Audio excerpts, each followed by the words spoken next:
والصلاة والسلام على خاتم النبيين أما بعد فأعوذ بالله من الشيطان الرجيم بسم الله الرحمن الرحيم الصلاة والسلام عليك يا رسول الله وعلى آلك وأصحابك يا حبيب الله الصلاة والسلام عليك يا نبي الله وعلى آلك وأصحابك يا نور الله۔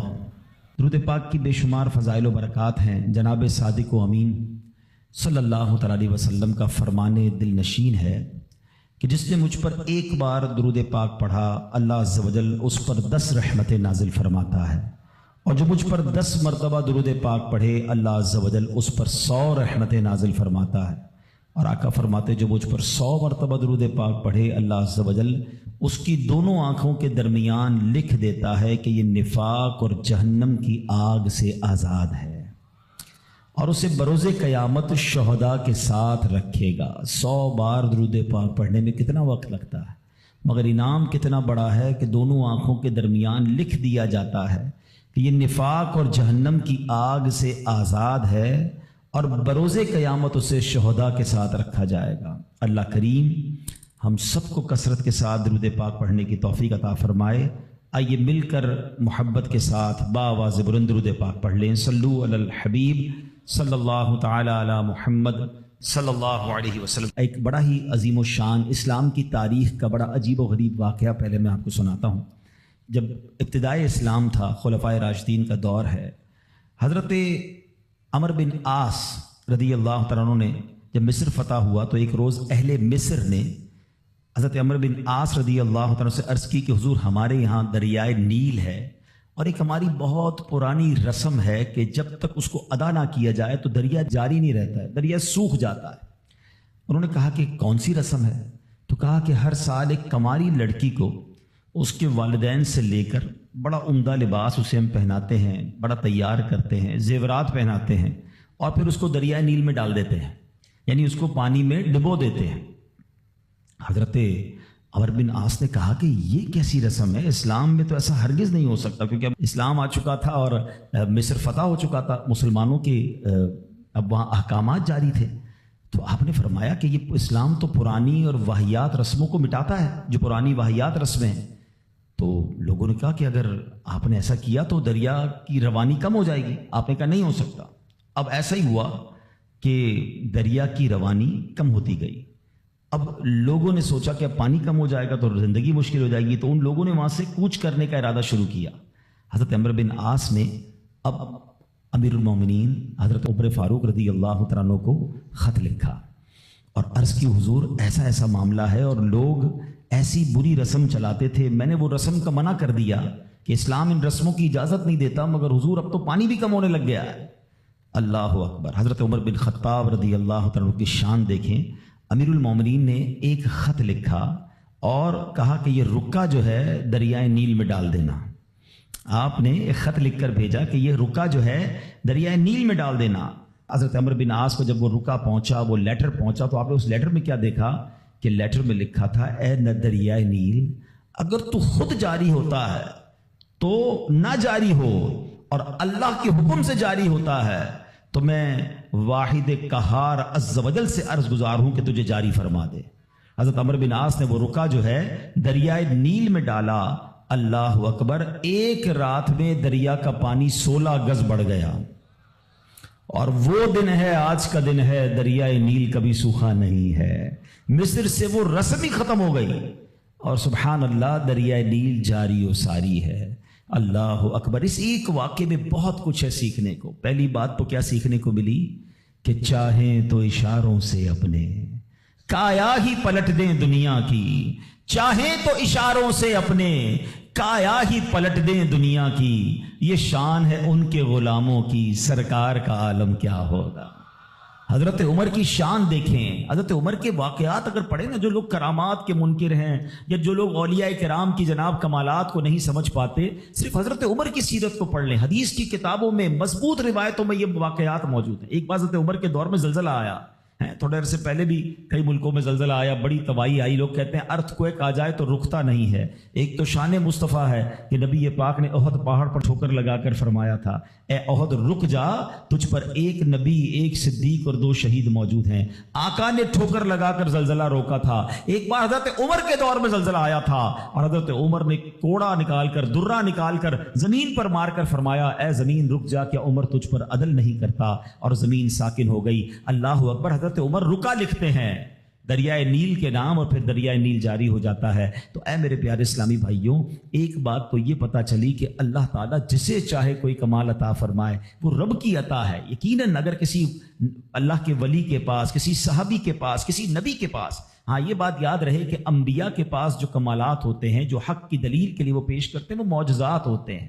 اور ایسی بات جو ہماری عقل میں نہ آئے، کسی اللہ کے ولی سے ہو، صحابہ سے ہو، تو اسے ہم کرامات کہتے ہیں. تو یہ سب اللہ کی عطا سے ہوتا ہے. بہرحال ایک تو یہ پتہ چلی. دوسری بات کیا پتہ چلی کہ اسلام جو ہے وہ کیسی کیسی واہیات رسمیں تھی جس کو ختم اسلام نے کیا، اور عورتوں کا کیسا گھٹیا اور کیسا جس کو آپ کہیں کہ واہیات استعمال تھا کہ جوان لڑکی کو ہر سال تیار کر کے دریائے نیل میں ڈال دیا جاتا تھا، غرق کیا جاتا تھا.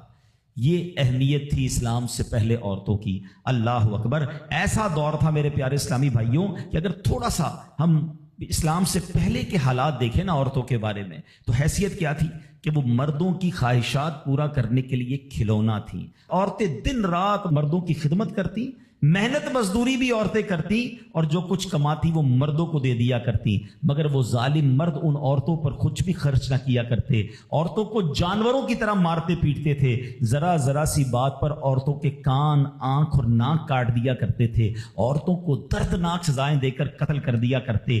باپ کے مرنے کے بعد، اب دیکھیں کیا تھا اسلام سے پہلے، کہ باپ کے مرنے کے بعد جس طرح اس کے لڑکے جائیداد کے مالک ہو جاتے تھے، اس طرح اپنے باپ کی بیوی یعنی اپنی ماں کے بھی مالک ہو جاتے تھے. معاذ اللہ اپنی ماں کو لونڈی بنا کر رکھتے تھے. اللہ اکبر. عورتوں کو ان کے ماں باپ، بھائی بہن، شوہر کی میراث میں کوئی حصہ نہیں ملتا تھا. عورتیں کسی چیز کی مالک نہیں ہوتی تھیں. عرب کے بعض قبیلوں میں تو یہ ظالمانہ دستور تھا کہ بیوہ ہو جانے کے بعد عورتوں کو گھر سے باہر نکال کر ایک چھوٹے سے تنگ اور تاریک جھونپڑے میں 1 سال کے لیے قید رکھا جاتا. کھانے پینے اور تمام ضرورتیں وہ اسی جھونپڑے میں پوری کیا کرتی تھیں. بہت سی عورتیں گھٹ گھٹ کر مر جاتی. جو زندہ رہ جاتی تو 1 سال بعد ان کے دامن میں اونٹ کی مینگنیاں ڈالی جاتی اور ان کو فورس کیا جاتا کہ کسی جانور کے بدن سے اپنے بدن کو رگڑیں. پھر اسی گندی حالت میں پورے شہر پر ان کا چکر لگایا جاتا تھا اور گویا یہ اعلان ہوتا تھا کہ اس عورت کی اب عدت ختم ہو گئی ہے. اللہ اکبر. ایسی ایسی رسمیں تھیں، ایسے رواج تھے. عورتیں بلبلاتی، روتی، تڑپتی، مگر ان عورتوں کے زخموں پر کوئی مرہم رکھنے والا نہیں تھا، کوئی فریاد سننے والا نہیں تھا. اللہ اکبر. 12 ربیع الاول کی صبح صادق کے وقت کائنات میں ایک ایسا نور جلوہ گر ہوا، ایک ایسی شخصیت آئی جہاں جس نے جہالت کے اندھیروں کو ختم کیا، وہاں ساری دنیا کی عورتوں کے لیے ایک ایسے دکھ کا مداوا بن کر آئے. نبی پاک علیہ الصلوۃ والسلام ایسے احکامات لے کر آئے، اتنی پیاری شریعت اور مذہب لے کر آئے جس میں اللہ کے دین نے عورتوں کو ایسا مقام عطا کیا کہ سبحان اللہ، عورتوں کی قسمت کا ستارہ چمک اٹھا. اسلام کی بدولت ظالم مردوں کے ظلم و ستم سے کچلی اور روندی ہوئی عورتوں کا درجہ اس قدر بلند ہوا کہ عورت معاملات زندگی اور موت کے ہر مرحلے پر عورت کو باوقار مقام حاصل ہوا. مردوں کی طرح عورتوں کے بھی حقوق جو ہے وہ بیان کیے گئے. عورتوں کی حفاظت کے لیے احکام خداوندی نازل ہوئے. عورتوں کو مالکانہ حقوق مل گئے. عورتیں اپنے مہر کی رقموں، اپنی تجارتوں، اپنی جائیدادوں کی مالک بنا دی گئیں. اپنے ماں باپ، بھائی بہن، اولاد اور شوہر کی میراثوں کی وارث قرار دی گئیں. الغرض وہ عورتیں جو مردوں کی جوتیوں سے بھی زیادہ ذلیل و خوار تھیں، انتہائی مجبور و لاچار تھیں، وہ مردوں کے دلوں کا سکون اور ان کی گھروں کی ملکہ بن گئیں. چنانچہ قرآن مجید صاف صاف لفظوں میں خواتین کے، عورتوں کے حقوق بیان کرتے ہوئے ارشاد فرماتا ہے، بسم اللہ الرحمن الرحیم، خلق لکم من انفسکم ازواجا لتسکنوا الیہا وجعل بینکم مودۃ ورحمہ. قرآن کہتا ہے تمہارے لیے تمہاری جنس سے جوڑے بنائے لائے کہ ان سے آرام پاؤ اور تمہارے آپس میں محبت اور رحمت رکھی۔ اب کوئی مرد نہ عورتوں کو مار پیٹ سکتا ہے، نہ ان کو گھروں سے نکال سکتا ہے، اور نہ کوئی ان کے مال و اسباب یا جائیدادوں کو چھین سکتا ہے، بلکہ ہر مرد پر مذہبی طور پر عورتوں کے حقوق ادا کرنے لازم ہیں۔ اللہ اکبر! گویا اسلام نے ظلم کا دروازہ بند کر دیا، کبھی ماں کے روپ میں، کبھی بیٹی کے روپ میں، کبھی بہن کے روپ میں، تو کبھی زوجہ کے روپ میں۔ اللہ اکبر! عورت کو ایک ایسا مرتبہ عطا فرما دیا کہ عورت کسی بھی روپ میں ہو، جب بھی اس کے جناب حقوق تلف کیے جائیں گے، نا انصافی کی جائے گی، اسلام وہاں پر اپنا کردار ادا کرتا ہے۔ اسلامی قوانین سامنے آتے ہیں، عورتوں کے حقوق بیان کیے جاتے ہیں۔ آؤ سب سے پہلے بات کرتے ہیں بیٹی کی۔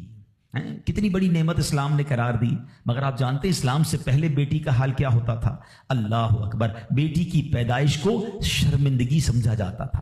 کسی کے یہاں بیٹی پیدا ہو جائے وہ لوگوں کے سامنے آتا نہیں تھا، کئی مہینے تک چہرہ نہیں دکھاتا تھا، یعنی وہ سمجھتا تھا کہ میری بہت بڑی ذلت ہو گئی ہے کہ میرے یہاں بیٹی ہو گئی۔ اللہ اکبر! بیٹیوں کو زندہ درگور کیا جاتا تھا، بیٹی کو بھی مار دیا جاتا اور بیٹی کی وجہ سے اس کی ماں کو مار دیا جاتا تھا۔ اللہ اکبر! قرآن کیا کہتا ہے؟ سبحان اللہ! کیسا پیارا مذہب ہے، کتنا شاندار ہمارا دین ہے۔ اللہ کا کلام کہتا ہے وَإِذَا بُشِّرَ أَحَدُهُمْ بِالْأُنثَىٰ ظَلَّ وَجْهُهُ مُسْوَدًّا وَهُوَ كَظِيمٌ۔ قرآن کہتا ہے جب ان میں کسی کو بیٹی ہونے کی خوشخبری دی جاتی ہے تو دن بھر اس کا منہ کالا رہتا ہے، يَتَوَارَىٰ مِنَ الْقَوْمِ مِنْ سُوءِ مَا بُشِّرَ بِهِ، اور وہ غصہ کھاتا ہے اور لوگوں سے چھپتا پھرتا ہے اس بشارت کی برائی کے سبب سے۔ اللہ اکبر! اَيُمْسِكُهُ عَلَىٰ هُونٍ أَمْ يَدُسُّهُ فِي التُّرَابِ، کیا اسے ذلت کے ساتھ رکھے گا یا اسے مٹی میں دبا دے گا؟ أَلَا سَاءَ مَا يَحْكُمُونَ، ارے بہت ہی برا حکم لگاتے ہیں۔ اللہ اکبر! اب جناب ہوتا کیا تھا کہ بچیوں کو زندہ دفن کیا جاتا، مگر اس معاشرے میں ایسے لوگ بھی تھے جن کو اللہ نے کیسا نرم دل دیا تھا۔ حضرت صعصعہ، سنیے گا، حضرت صعصعہ بن ناجیہ رضی اللہ تعالیٰ عنہ کا معمول کیا تھا کہ وہ خود کہتے ہیں نبی پاک کی بارگاہ میں آ کر حضور میں دیکھتا تھا کہ جب کسی کو گھر میں بچی پیدا ہوتی تھی اور اس کو وہ دفنانے کا ارادہ کرتا تھا، میں اس کے گھر جاتا، کہتا کچھ پیسے لے لو، بچی مجھے دے دو، دفنانا نہیں، میں اس کی کفالت کروں گا۔ کہتے حضور 360 بچیوں کو میں نے دفن ہونے سے بچایا، لیکن ایمان نہیں لایا تھا۔ 2 اونٹنیاں دی، 10 اونٹنیاں دی، بعض اوقات میں نے حاملہ 10 اونٹنیاں دے کر اور ایک اونٹ فدیہ دے کر بچیوں کو بچایا۔ حضور کیا میرے اس زمانے کا وہ عمل مجھے کوئی اجر دے گا؟ ایمان تو نہیں لایا تھا مگر یہ نیکی کر کے آیا ہوں۔ اللہ کے حبیب نے کتنا پیارا جواب دیا، فرمایا اجر تو تمہیں مل گیا نا، تم ایمان لے آئے، دیکھو اس نیکی کے سبب تمہیں اسلام مل گیا۔ اور سنو، ہم تو یہ کہیں گے صرف اسلام نہیں ملا بلکہ وہ تو صحابی بھی بن گئے، اللہ کے نبی کے دور میں ایمان لے آئے نا، پیارے آقا کی صحبت اختیار کر لی تو اللہ نے ایمان بھی دیا، صحابی بھی بنا دیا۔ لیکن میرے پیارے اسلامی بھائیوں، ایسا حال تھا کہ بچیوں کو پھینک دیا جاتا تھا۔ اب یہاں میں تھوڑی سی بات آج کے دور کی بھی کرنا چاہوں گا۔ ہم انشاءاللہ قرآنی احکام عورتوں کے بارے میں بھی سنیں گے اور ساتھ ساتھ اپنی تربیت بھی کرتے جائیں گے۔ ہم میں سے بہت سارے بیٹیوں والے ہوں گے، مگر کیا یہ خبریں نہیں آتی کہ بچی کی پیدائش کی وجہ سے ماں کو برا بھلا کہا جاتا ہے، گھروں میں جھگڑے ہیں، معاذ اللہ اب بھی یہ خبریں آتی ہیں کہ بچی پیدا ہوئی تو کچرا کنڈی پر پھینک دی گئی۔ یہ تو پھر سے ہم لگتا ہے اسی دور میں جا رہے ہیں۔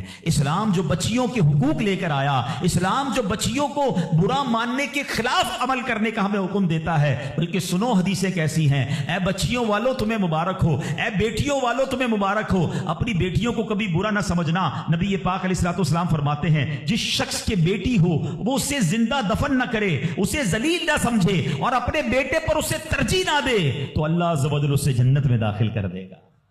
ایک اور جگہ نبی پاک فرماتے ہیں اللہ اکبر، یہ حدیث تو میں کہتا ہوں ختم ہے نا، اس کے بعد الفاظ ہی نہیں بچتے۔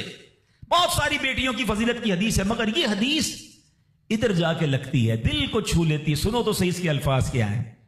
اللہ کے نبی فرماتے ہیں بیٹیوں کو برا مت کہو، میں بھی بیٹیوں والا ہوں۔ ہائے ہائے، ختم ہو گئی نا بات ہے۔ اللہ کے نبی نے صلی اللہ تعالی وسلم نے اپنی نسبت بیٹیوں کی طرف فرمایا میں بھی بیٹیوں والا ہوں۔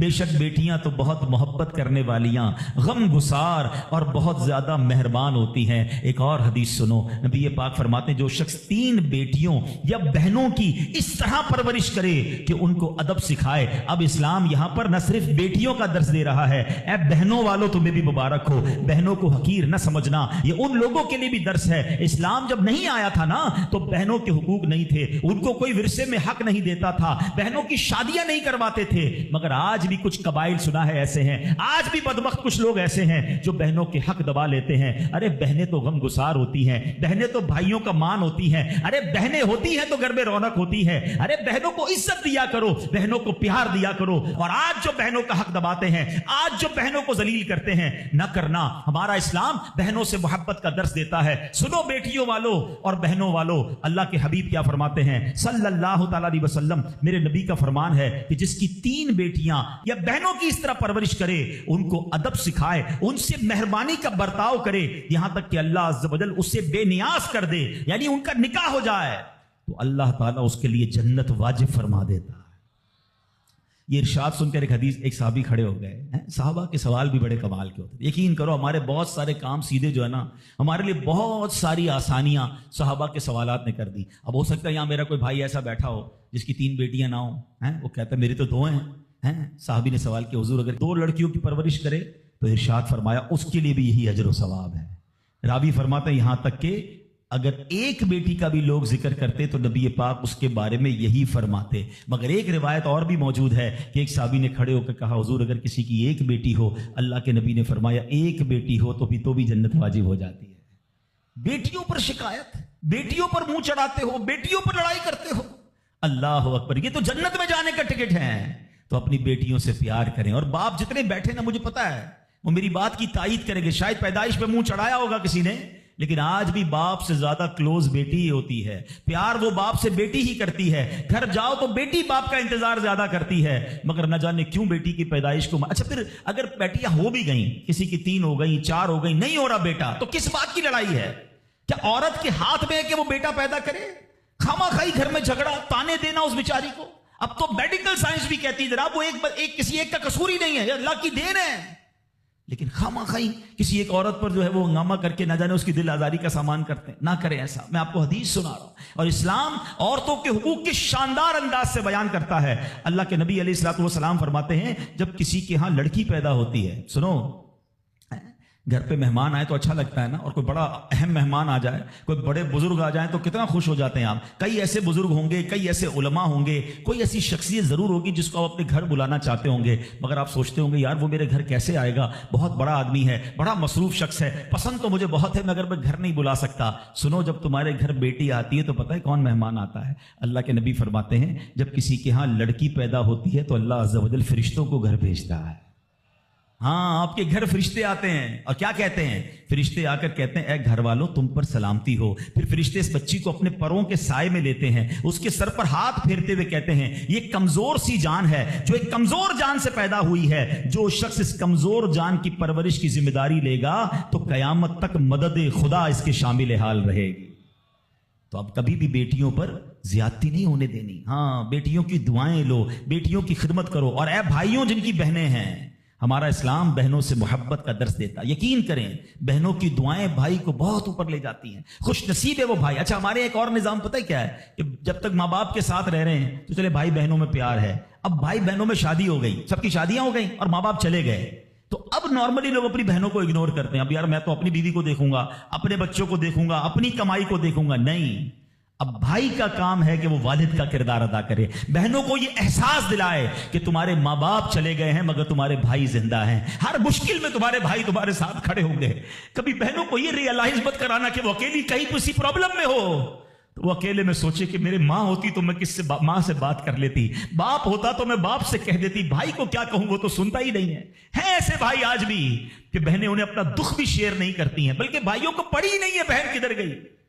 یہ مت کرنا. اگر تم اپنے ماں باپ کی روح خوش کرنا چاہتے ہو نا تو بھائی بہن جڑ کے رہو, بھائی بہنوں میں پیار رکھو. یہ پیسہ سب کچھ نہیں ہے.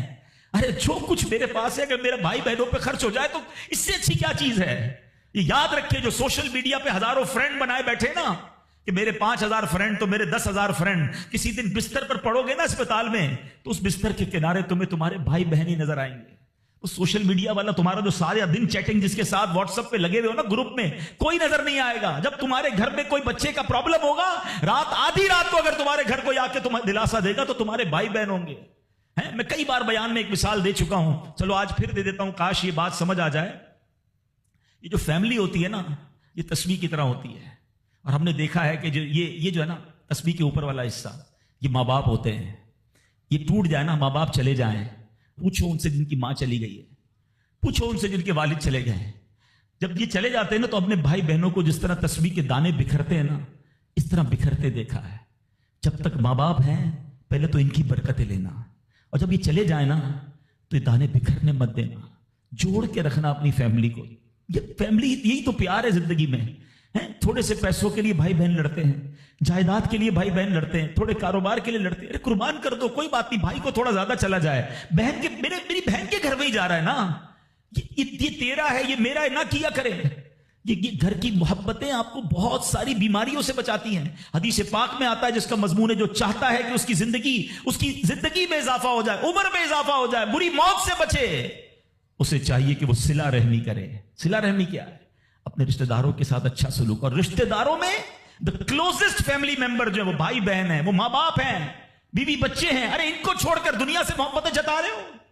نہیں میرے پیارے اسلامی بھائیوں. تو اپنی بچیوں کے ساتھ اور اپنی بہنوں کے ساتھ بالخصوص اچھا سلوک کرنا. خوش نصیب ہے وہ بھائی جو بہنوں کا مان ہے، خوش نصیب ہے وہ جو والد جو اپنی بچیوں کے ساتھ اچھا برتاؤ کرتا ہے. اور میں نے خود دیکھا ہے، آپ نے بھی دیکھا ہوگا، میں نے دیکھا ہے، بلکہ میں نے ایک طرح سے انٹرویو لیا ہے ایک رشتہ دار کا. یار آپ کی 4 بیٹیاں ہیں، 3 بیٹیاں ہیں. کہتا ہے یار جب سے بیٹیاں آئی ہیں پتہ نہیں رزق کدھر سے آ رہا ہے. بیٹیاں تو کیا آئی ہیں، اللہ نے رحمت کے دروازے کھول دیے ہیں، کیونکہ اس نے منہ نہیں چڑھایا. کچھ ہوں گے ایسے بیٹیوں والے جن کا ہاتھ تنگ ہوگا، تو غور کرو جب بیٹی ہوئی تھی تو شکر کیا تھا یا شکوہ کیا تھا؟ اللہ نے تو بھیجی تھی رحمت تمہارے گھر پہ، تم نے اس وقت بھی اللہ کو ناراض کیا، بیوی کو گالیاں دی، ہنگامہ کیا، اب کہتے ہو رحمت نہیں آ رہی. تم نے تو کتنی ناشکری کر لی. اگر تم سجدہ شکر ادا کرتے، اللہ کی بارگاہ میں راضی رہتے، اللہ بیٹیاں تو دیتا مگر تم پر رحمت کے اور دروازے بھی کھول دیتا. اور ہم نے دیکھا ہے لوگوں کے رزق کو بڑھتے ہوئے. تو کبھی بیٹی کی پیدائش پر آپ نے منہ نہیں چڑھانا ہے، ہاں نہ اپنی زوجہ کو تانے دینے ہیں. اور بیٹیوں کا خیال رکھیں، بہنوں کا خیال رکھیں. اور آگے چلتے ہیں اسی طرح. اچھا نبی پاک کا انداز اپنی بہن کے ساتھ کیا تھا؟ اللہ کے حبیب علیہ الصلوۃ والسلام کی ایک دودھ شریک بہن تھی، حضرت شیما، رضائی بہن تھی نبی پاک کی. اب پیارے آقا کس طرح ان کے ساتھ برتاؤ کرتے تھے کہ ایک بار آپ علیہ الصلوۃ والسلام کی بارگاہ میں جب بہن حاضر ہوئی نا تو نبی پاک ان کی تشریف آوری پر کھڑے ہو جایا کرتے، اپنی بہن کی آمد پر ان کی دل جوئی فرماتے، ان پر خوب نوازشیں فرماتے. ایک بار پیارے آقا علیہ الصلوۃ والسلام نے اپنی مبارک چادر بچھائی اور اپنی بہن سے پتہ ہے کیا کہتے ہیں؟ مانگو تمہیں عطا کیا جائے گا، سفارش کرو تمہاری سفارش قبول کی جائے گی. بہن جانے لگی تو نبی پاک نے ایک لونڈی یعنی ایک اس کو خادمہ بھی دے دی اور 2 اونٹ بھی عطا فرما دیے. اچھا اپنی بیٹی کے ساتھ کیا برتاؤ ہے نبی پاک کا؟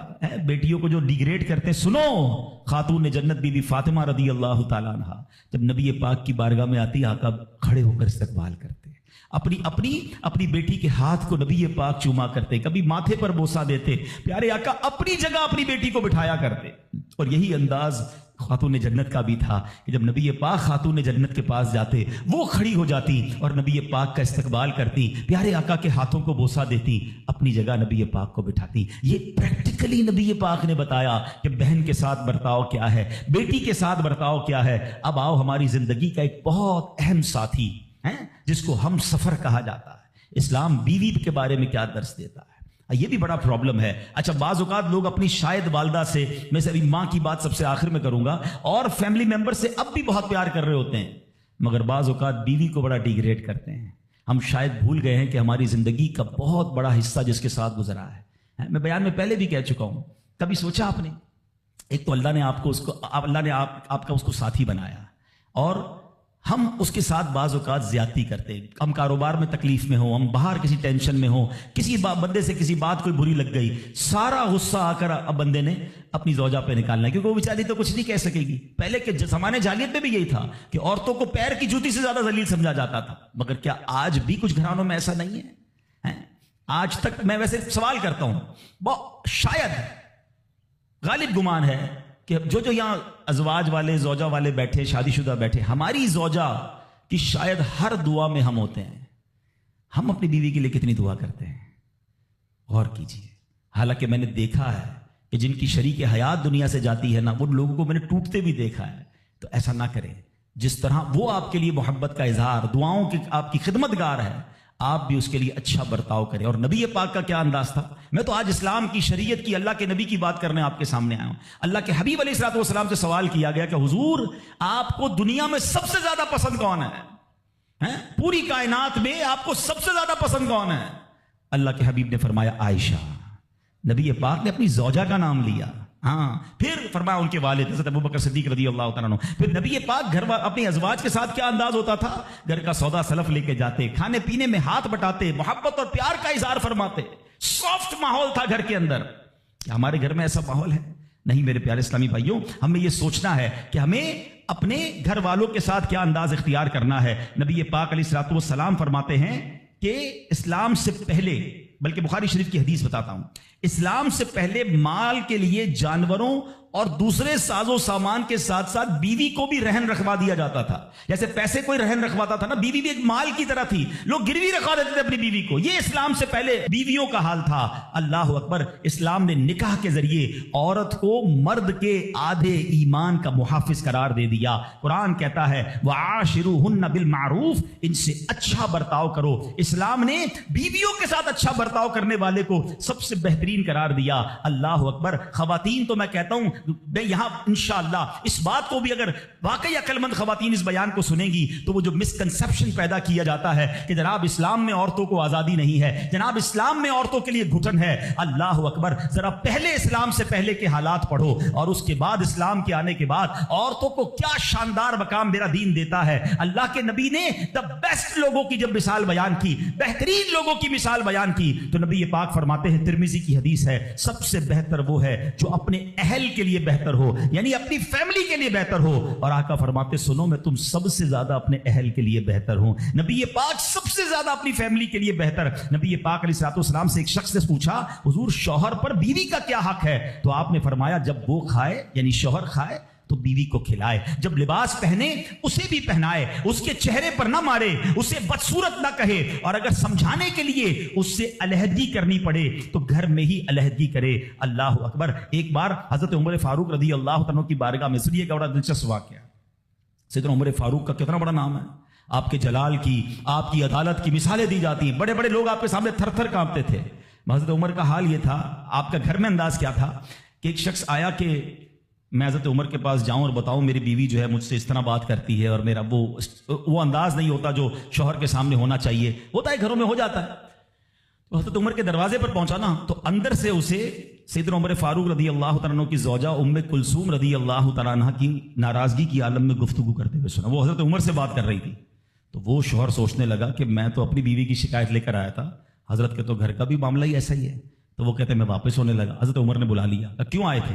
تو کہا کہ میں تو حضرت اپنی بیوی کی شکایت کرنے آیا تھا, مگر میں آپ کے دروازے پر آیا, آپ کے گھر کا ماحول دیکھا تو میں سمجھ گیا ہم دونوں ایک ہی معاملے میں ہی ہیں, آپ کا بھی ویسا ہی حال ہے. اب حضرت عمر نے جو ان کی تربیت فرمائی نا, آپ نے فرمایا میری بیوی کے مجھ پر چند رائٹس ہیں, چند حقوق ہیں, مجھے اس سے چند فائدے حاصل ہوتے ہیں جس کی بنا پر میں اس سے درگزر کرتا ہوں. پہلا یہ کہ یہ میرے لیے جہنم کی آڑ ہے, میرا دل اس کی وجہ سے حرام کاموں سے بچا رہتا ہے. نمبر 2, جب میں گھر سے نکل جاتا ہوں یہ میری خزانچی بن جاتی ہے, یعنی میرے مال کی نگہبان بن جاتی ہے, میری دھوبن بن جاتی ہے, میرے کپڑے دھوتی ہے, میرے بچے کی پرورش کرتی ہے, میرے لیے روٹیاں اور کھانے پکاتی ہے. تو وہ شخص کہتا ہے یہ سارے فائدے تو مجھے بھی اپنی بیوی سے حاصل ہیں, تو میں تو کبھی درگزر سے کام نہیں لیتا. وہ مجھے کہتی, میں اسے لڑنا شروع کر دیتا ہوں. کہتا آج آپ کی بات سے نصیحت مل گئی, اب میں اپنی بیوی کی چھوٹی ماٹی باتوں کو میں بھی درگزر کر دوں. کتنی پیاری بات بتائی. ہم وہ ساری باتیں بھول جاتے ہیں, ایک غلطی پر پکڑ لیتے ہیں, ایک غلطی پر ڈانٹتے ہیں. ہر غلطی پر جناب ایسا نہیں ہوتا, ہر غلطی کی سزا سزائے موت بھی ہوتی ہے. ہم غلطیاں نہیں کرتے. اگر جس طرح ہم اپنی بیوی کو اور غلطی پر ڈانٹتے وہ ڈانٹنا شروع کر دے پھر کیا حال ہوگا؟ تو ایسا نہ کرے. وہ بھی دل رکھتی ہے. ہم نے کسی انسان سے شادی کی ہے, کمپیوٹر سے نہیں کی, ٹھیک ہے نا. تو کمپیوٹر بھی آج کل وائرس آ جاتا ہے, تو وہ تو انسان ہے, غلطی ہو گئی, کوئی بات نہیں. تو سبحان اللہ, اتنا پیارا مذہب ہے. اور اب آؤ, اسلام نے عورت کو جو ایک اور روپ دیا ہے, ایک اور مقام دیا ہے, اور وہ مقام ماں کا مقام دیا ہے. اور ماں کے قدموں تلے جنت فرمایا. ماں کا کیا مقام دیا کہ ماں کو محبت کی نگاہ سے دیکھ لو تو حج مقبول کا ثواب ہے.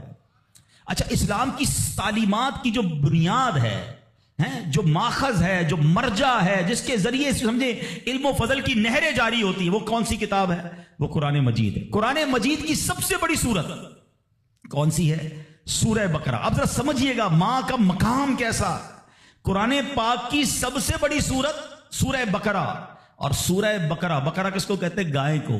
یہ کون سی گائے تھی؟ یہ دنیا کی سب سے قیمتی گائے تھی۔ اگر اس تفسیر کو پڑھیں نا تو اللہ اکبر، پتہ یہ چلے گا کہ قرآن پاک کی سب سے بڑی سورت، اس کا جو سینٹرل آئیڈیا ہے، جو مین ٹاپک ہے، وہ بھی ماں کا ادب ہی ہے۔ وہ ایک نوجوان ہی تو تھا نا جس نے ماں کی خدمت کی، اور اللہ نے اس خدمت کا صلہ یہ دیا کہ ایک ایسی گائے ان کو مل گئی کہ جو سونے کے وزن کے مطابق بیچی گئی۔ تفصیلی واقعہ ہے، میں واقعہ پورا بیان نہیں کرتا، اشارہ دے رہا ہوں کہ سورہ بقرہ کا بھی اگر پیغام پڑھے، مفسرین نے لکھا کہ سورہ بقرہ کا پیغام یہ ہے کہ اپنی ماں کا ادب کرے، اپنے والدین کا ادب کرے، اور جب والدین کا ادب کرتا ہے اللہ ایسے نوازتا ہے، غیب کے خزانوں سے نوازتا ہے۔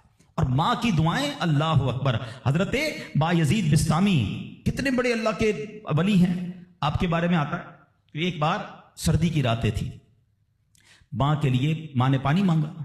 آج کی ماں پانی مانگے تو بیٹا کہتا ہے خود پی لو ماں، بلکہ بچے ماں سے پانی مانگ رہے ہوتے ہیں، بستر پر بیٹھ کر ماں کو آرڈر چلا رہے ہوتے، امی پانی لے آؤ، اچھا چائے بنا دو، امی یہ کر دو۔ یار ماں ہے یہ ہوٹل والی ہے، اب تو بوڑھی ہو گئی نا ماں، اب تو تمہاری باری ہے کچھ ماں کی خدمت کر لو، کبھی خود کھڑے ہو کے پانی پلاؤ، کبھی خود کھڑے ہو کے ماں کو کوئی چیز پیش کرو، اب بھی ماں کو آرڈر دینا ہے۔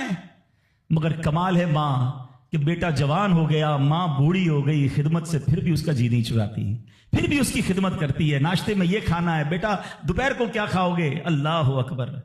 بایزید بسطامی سے ماں نے پانی مانگا، آپ کہتے ہیں ٹھنڈی رات تھی، پانی لے کر ماں کے پاس گئے، ماں کی آنکھ لگ گئی۔ ہم جیسا کوئی ہوتا تو بستر کے کنارے گلاس رکھتا، خود بھی سو جاتا، سرد رات تھی، ساری رات پانی کا گلاس لے کے کھڑے رہے، پتہ نہیں کب ماں کی آنکھ کھل جائے، کب پانی کی ضرورت ہو۔ جب ماں کی آنکھ کھلی نا تو پانی تھوڑا سا نا آپ کی انگلیوں پر لگ گیا تھا، تو وہ برف بن گیا تھا، اتنی ٹھنڈی رات تھی کہ پانی برف بن گیا تھا۔ تو اب ماں نے جب پانی مانگا نا تو جب گلاس کو ڈیٹیچ کیا، گلاس کو الگ کیا نا تو خون نکلنے لگا چمڑی سے۔ تو ماں نے کہا کہ بیٹا یہ کیا ہوا؟ ماں نے خون بہتا دیکھا تو ساری بات بتائی کہ ماں اب میں پانی لے کر آیا، آپ آرام کر رہی تھی، میں کھڑا رہا، اب آپ نے پانی مانگا تو برف بن گیا تھا۔ تو ماں نے کیا کہا؟ اے اللہ میں اس سے راضی ہوں، تو بھی اس سے راضی ہو جا۔ ماں کے دل سے دعا لگی نا، وہ بایزید بسطامی بن گئے، وہ اللہ کے ولیوں میں بہت بڑا مقام انہوں نے حاصل کر لیا۔ دیکھیں اچھا، آپ ہو سکتا ہے کسی کو شیطان سوال تو دماغ میں ڈال ہی دیتا ہے نا کہ یار ٹھیک ہے میری ماں بھی تو دعائیں دیتی ہے۔ دیکھیں ایک ماں تو ماں ہی ہوتی ہے، ماں کو تنگ کرو پھر بھی عموماً اس کی زبان سے دعا ہی نکلتی ہے۔ ایک دعا وہ ہے کہ آپ ماں سے کہیں اور وہ ماں دعا دے، ایک دعا وہ ہے کہ آپ کہیں نا ماں کو، خدمت ایسی کریں کہ ماں کے دل سے دعا نکلے۔ ہاں آپ کو بغیر بتائے آپ کا والد آپ کو دعا دے، آپ کی ماں آپ کو دعا دے، وہ دعا جو ہے نا، ہاں کتابوں میں لکھا کہ والدین کی دعا اولاد کے حق میں قبول ہوتی ہے۔ ہاں اگر دل سے دعا نکلے نا تو ماں باپ دعا دے دے اور وہ بھی دل سے دعا دے دے، پھر تو کیسا مرتبہ ہے۔ اور سبحان اللہ، ماں باپ کے بارے میں کتابوں میں یہاں تک لکھا کہ بیٹا باپ کے ساتھ ایسے رہے جیسے غلام آقا کے ساتھ رہتا ہے۔ تو اور باپ سے زیادہ خدمت کا حق کس کو کہا گیا؟ وہ ماں کو کہا گیا۔ تو آپ سوچیں کہ ماں کے کتنے حقوق بیان کیے اسلام نے۔ تو مبارک ہو ان خواتین کو، ماشاءاللہ ہمارا اسلام کس کس موقع پر عورت کے کیسے حقوق بیان کرتا ہے۔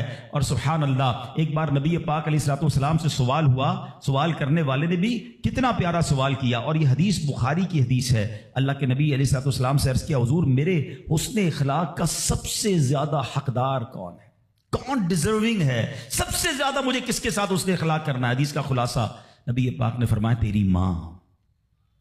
پھر پوچھا حضور اس کے بعد سیکنڈ؟ فرمایا تیری ماں۔ کہ حضور اس کے بعد؟ فرمایا تیری ماں۔ 3 بار۔ پھر کہ حضور اس کے بعد؟ فرمایا تیرا والد۔ اچھا اب یہاں یہ حدیث تو پوری ہو گئی، مگر سبحان اللہ، اچھا کوئی نارمل آدمی، حدیث جو لوگ کہتے ہیں نا بھائی کسی مفتی صاحب کی کیا ضرورت ہے، تفسیر کی کیا ضرورت ہے، خود ہی قرآن پڑھ لو، خود ہی حدیث پڑھ لو۔ آج کے دور میں کوئی نارمل آدمی حدیث پڑھے تو خدا نہ خواستہ اس کا رزلٹ کیا لے گا؟ چلو بھائی اب والد کو پوچھنا ہی نہیں ہے، 3 بار ماں کا فرمایا نبی پاک نے، ماں کی خدمت کرو، ابا کو ڈالو سائڈ پہ۔ نہیں، اب اس کی انٹرپریٹیشن پڑھنا ضروری ہوگی، اب اس کی تفسیر اور اس کی شرح پڑھنا ضروری ہوگی۔ اللہ اکبر، علماء کی شان دیکھیں۔ پہلے تو علماء نے یہ ڈیبیٹ کیا کہ نبی پاک نے 3 بار ماں کیوں کہا، 1 بار والد کیوں کہا؟ کیونکہ اللہ کے نبی کی زبان سے جب بھی جو نکلا وہ حق نکلا، وہ ایسی فضول کوئی بات نہیں ہوتی، ہر بات جو ہے وہ بڑی لاجیکلی، بڑی ڈیٹیلڈ، اور اللہ اکبر وہ اللہ کی طرف سے عطا ہوتی ہے۔ سیدی اعلیٰ حضرت فرماتے ہیں نا، وہ دہن جس کی ہر بات وحی خدا، چشمہ علم و حکمت پہ لاکھوں سلام، وہ زبان جس کو سب کن کی کنجی کہیں، اس کی نافذ حکومت پہ لاکھوں سلام۔ علماء کہتے ہیں 3 بار جو ماں کہا ہے نا، ایسے ہی نہیں کہا۔ ماں کے بچے پر 3 احسان ہیں۔ نمبر 1، ماں بچے کو پہلے 9 ماہ اپنے پیٹ میں پالتی ہے، اس کی جسم میں کتنی تبدیلیاں ہوتی ہیں،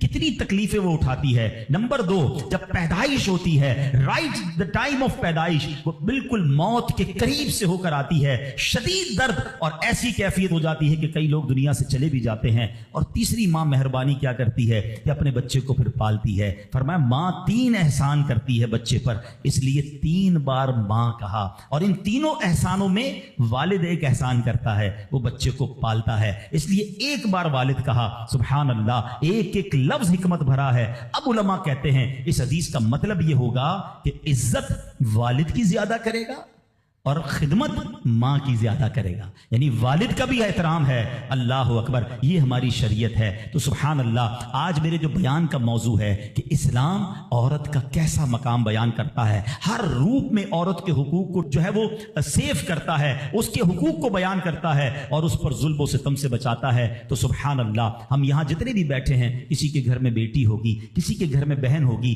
کسی کے گھر میں زوجہ ہوگی، کسی کے گھر میں ماں ہوگی، ان تمام روپ میں ہمیں خواتین کے ساتھ اچھا برتاؤ کرنا ہے۔ اور اب جو مجھے مائیں سن رہی ہیں، میں ان سے بھی عرض کروں گا کہ اگر ماں باپ نیک ہوں تو اولاد پر اس کا کتنا خوبصورت اثر پڑتا ہے۔ شیخ عبد القادر جیلانی 5 سال کی عمر ہے، مدرسے جاتے ہیں، قاری صاحب نے کہا پڑھو بسم اللہ، آپ نے بسم اللہ الرحمن الرحیم پڑھ کر زبانی 18 پارے سنا دیے۔ قاری صاحب حیران ہیں، پہلی بار بچہ مدرسے آیا ہے، 18 پارے کیسے یاد کر لیے؟ کہا اور بھی تو پڑھو نا۔ کہا اتنے یاد ہیں۔ کہا کہاں سے یاد کیے؟ کہ میری ماں 18 پاروں کی حافظہ تھی، میں ماں کے پیٹ میں تھا، وہ تلاوت کرتی تھی، میں پیٹ میں قرآن یاد کر لیتا تھا۔ اچھا، یقیناً غوث پاک کی کرامت ہے، یہ آج کے دور میں پاسبل ایسے ہم جیسے لوگوں کے لیے پاسبل نہیں نظر آتا، لیکن ایک بات تو ہے نا کہ وہ تلاوت کرتی تھی، دودھ پلاتے وقت تلاوت کرتی تھی۔ سیدہ فاطمہ رضی اللہ تعالیٰ عنہا کے بارے میں بھی آتا ہے کہ خاتون جنت حسنین کریمین کو جب دودھ پلاتی یا جھولا دیتی تھی، انہیں قرآن سناتی تھی۔ آج ہم کیا کرتے ہیں، چھوٹے بچے کو بھی موبائل پکڑا دو، ہر کھلونے میں میوزک، اسٹارٹ سے ہی اس کو میوزک کا عادی ہم بنا رہے ہیں۔ تو میری مائیں، میرے بھائی، اگر آپ اپنے بچوں کو نیک دیکھنا چاہتے ہیں تو غوث پاک کی سیرت سے سیکھو کہ ماں باپ نیک تھے، اللہ نے اولاد کو کیسا بنا دیا۔ تو اگر میں اور آپ چاہتے ہیں، آج بیان تو ہو رہا ہے نا کہ ماں کے ایصال ثواب کرنا ہے، ماں کی خدمت کرنی ہے، لیکن بچے کو دین کے قریب لاؤ گے تو آپ کی خدمت کرے گا نا۔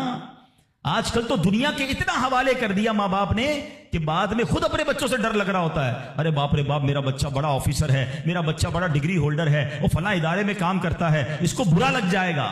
ارے تف ایسی اولاد پر جس سے ماں باپ بات کریں تو انہیں ڈر لگے کہ بیٹے کو برا لگ جائے گا۔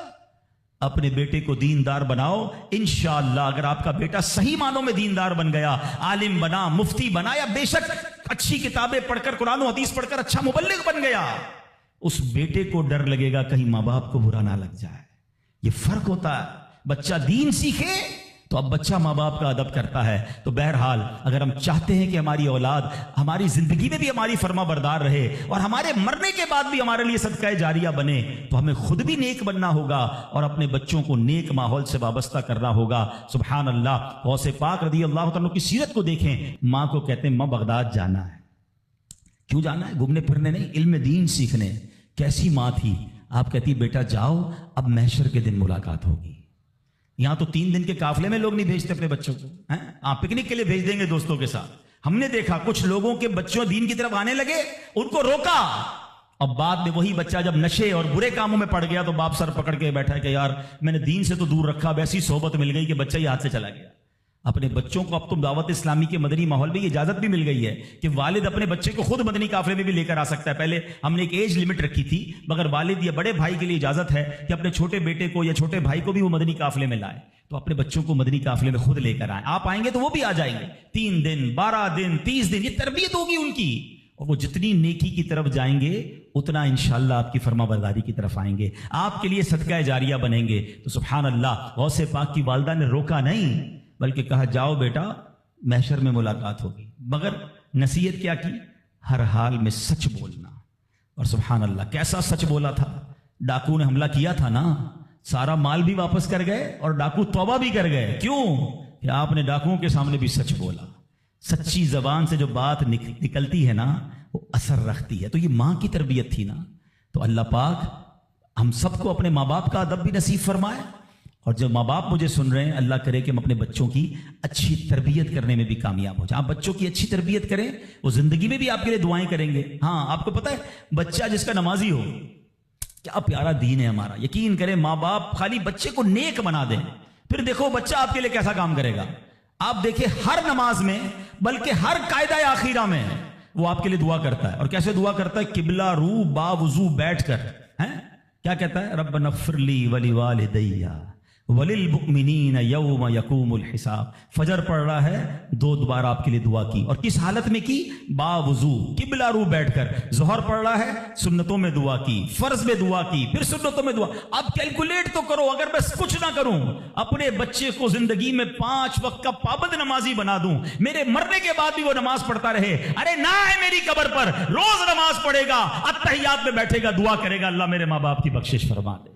کتنا خوبصورت مذہب ہے ہمارا، کتنا پیارا دین ہے. تو اے میرے پیارے اسلامی بھائیوں، آج یہ پیغام لے جاؤ، اولاد ایسی بنا کے جانا ہے کہ میرے زندگی میں بھی مجھے میرا بیٹا دعائیں دے، میری اولاد مجھے دعائیں دے، میری خدمت بھی کرے، اور مرنے کے بعد بھی میرے لیے صدقہ جاریہ کا باعث ہو. مگر وہ جب ہو سکے گا جب ہم خود نیک بنیں گے، اپنے بچوں کو نیک بنائیں گے. اور سبحان اللہ یہاں پر دعوت اسلامی کا ماحول ہمارے سامنے ہے جو خواتین کے لیے بھی رہنمائی کے لیے خوبصورت پروگرام رکھتا ہے. ہماری بہنوں کے لیے مدرسے موجود ہیں، جامعۃ المدینہ موجود ہیں، اسلامی بہنوں کے اجتماعات موجود ہیں، ہمارے اسلامی بھائیوں کے ہفتہ وار ویکلی اجتماعات وہ موجود ہیں. قرآن سے محبت کیجئے، قرآن سیکھیے تو صحیح کہ کیسے پڑھنا ہے، تو خود بھی اور اپنے بچوں کو بھی قرآن پڑھائیے. تو اب جو بڑے ہو گئے ہیں، دعوت اسلامی دیکھیں کتنا پیارا پلان رکھتی ہے کہ جو بچے ہیں وہ مدرسۃ المدینہ جو بچوں کے اس میں داخلہ لے لیں، اور جو بڑے ہیں جو مدرسوں میں دن میں نہیں جا سکتے، جاب کرتے ہیں، کاروبار کرتے ہیں، تو آپ کی آسانی کے لیے تقریباً کراچی کی مسجدوں میں، بلکہ اگر مجھے دنیا میں کہیں بھی سن رہے ہیں تو الحمدللہ دعوت اسلامی والوں سے رابطہ کریں. ہزاروں ہزار مدرسۃ المدینہ بالغان پوری دنیا میں موجود ہیں. کاروبار سے آ کر مغرب کے بعد عشاء کے بعد اپنے علاقے کی مسجد میں جائیں، انشاءاللہ وہاں آپ کو دعوت اسلامی والے مل جائیں گے. 15 منٹ 20 منٹ اپنے مخارج ٹھیک کر لیں، کچھ نہ کچھ تلاوت کر لیں تاکہ روزانہ میری زبان سے کچھ قرآن پاک کے الفاظ ادا ہو جائیں. تو الحمدللہ میں امید کرتا ہوں کہ انشاءاللہ اب آپ نے نیت یہ کرنی ہے کہ ہر جمعرات اجتماع میں شرکت کریں گے انشاءاللہ. ٹھیک ہے نا؟ ہر ہفتے مدنی مذاکرے میں بھی کرم فرمائیں، اور اس کے ساتھ ساتھ مدرسۃ المدینہ بالغان اس کو تھام لیں. انشاءاللہ آپ دیکھیں گے کہ جب میں روز قرآن پاک پڑھوں گا، روز سیکھوں گا، میری زبان پر قرآن جاری ہوگا، تو میرے دل میں بھی قرآن کا نور آ جائے گا. اللہ کریم سے دعا کرتا ہوں اللہ کریم جن کے والدین حیات ہیں ان کو درازی عمر بالخیر عطا فرمائے، جن کے ماں باپ چلے گئے ان کی بے حساب مغفرت فرمائے. میں ان بچوں سے گزارش کروں گا جن کے ماں باپ ان کے پاس ہیں، ان کے پاس وقت بتایا کرو، ان کی خدمت کیا کرو، ان کی پسند کی چیزیں کبھی کبھی ان کے لیے لے جایا کرو. ماں باپ بولتے نہیں ہیں، ہاں ماں باپ نہیں بتاتے کہ ہمیں کیا کھانے میں پسند ہے یا کون سی چیز پسند ہے، ان سے پوچھا کرو. آج تک تو ہم نے ہی اپنی پسند بتائی ہے نا، امی مجھے یہ پسند ہے کھانا بنا دو تو یہ والا شربت بنا دو. اپنی ماں سے پوچھو، اپنے والد سے پوچھو، اور کسی معلوم ہو جائے نا کبھی. اچھا ایک اور مزے کی بات، ماں باپ کبھی بھی مہنگی چیز نہیں بتائیں گے. کوئی پان وان کھانا ہوگا، کوئی شربت پینا ہوگا، کسی قسم کی کوئی آئس کریم کھانی ہوگی، کبھی کبھی ان کے لیے وہ کھانا لے جایا کرو. یقین کریں جن کے چلے گئے نا اب ان کو اپنے ماں باپ کی وہ ساری باتیں یاد آتی ہیں، اور اب بات بھی کرنی ہوتی ہے تو قبرستان جانا ہوتا ہے. تو اگر تمہارے پاس تمہارے ماں باپ ہیں نا تو ان کے ساتھ بیٹھو، ان کی دعائیں لو. یہ وہ ہستیاں ہیں جن کو محبت سے دیکھو گے تو مقبول حج کا ثواب ہے. بعض اوقات کچھ لوگ اس سے وہ ہوتے ہیں نا کہ یار مجھے ویل چیئر چلانی پڑتی ہے تو مجھے دوائی کے لیے لے جانا پڑتا ہے، یا بعض اوقات کپڑے وپڑے دھلانے پڑتے ہیں یا واش روم لے جانا پڑتا ہے. تم لکی ہو، ہاں بھاگ جاگ گئے ہیں، ورنہ کئیوں کے ماں باپ نے تو موقع ہی نہیں دیا خدمت کا، وہ ہماری خدمت کرتے کرتے چلے گئے. اگر آج کسی بچے کو ماں باپ کی خدمت کا موقع ملا ہے نا اور کبھی ایسا موقع ملے نا کہ آپ کے پیسے ماں باپ پر خرچ ہوں تو سمجھ لو تمہارے بھاگ جاگ گئے. ارے انہوں نے ساری زندگی مجھ پر خرچ کیا اور اب میرے پیسوں کے نصیب جاگے کہ کچھ ماں باپ پر خرچ ہو جائے. لیکن جب ماں باپ پہ خرچ کرنے کی باری ہوتی ہے تو ایسے بھی بدبخت ہیں جو کہتے ہیں یہ میرے ہیں تمہارے تھوڑی ہیں, میں نے کمائے. اللہ اکبر. سوچو جب میں پیدا ہوا تھا, آپ پیدا ہوئے تھے, ہم بے لباس تھے, میرا باپ کہتا تیرے پیسے کہاں ہیں, تو جان تیرا کام جانے دے, میں تو ننگا ہی رہ جاتا نا. اگر مجھے کھانا نہ کھلاتے, میری انگلی پکڑ کر نہ چلاتے, مجھے پڑھاتے نہ, لکھاتے نہ, مجھے سمجھاتے نہ, مجھے کھلاتے نہ, ایک ایک چیز والد اور والدہ نے ہم پر خرچ کی ہے. والدہ خدمت کرتے رہی, باپ پیسے خرچ کرتا رہا, اور جب ہماری باری آئی خدمت اور پیسے خرچ کرنے کی تو اب بوجھ کس بات کا. وہ ریٹرن تو دے ہی نہیں سکتے ہم جو انہوں نے ہم پر کیا, لیکن اگر موقع ملا ہے نا تو خدمت سے جی نہ چرانا.